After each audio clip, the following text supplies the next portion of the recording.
மக்களே எங்க பாருங்க தேள் பிடிச்சிருக்கோம்.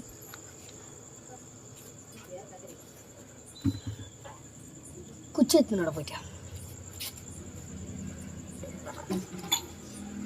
சும்மான கொட்டும் பாருங்க மக்களே தேளுக்குது. குச்சி குடுறா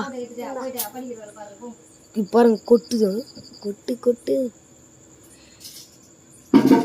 கொட்டுதா தேள் அப்படியே கல்லாட்டம். ஐயோ பாருங்க மக்களே தேள் விட்டு சாவடி போயிட்டேன். அங்க உர்ற ஏத்து தூக்க கீழே விட்டு சாவடிக்கலாம். கல் எத்துனடா கல் எத்துனடா கல் எத்துனடா போடா. பாருங்க மக்களே எங்க அப்பா சாவச்சிட்டாரு. ஜெயா இது பாருங்க உங்க அப்பா கூட உயிர் எடுக்கிறீங்க.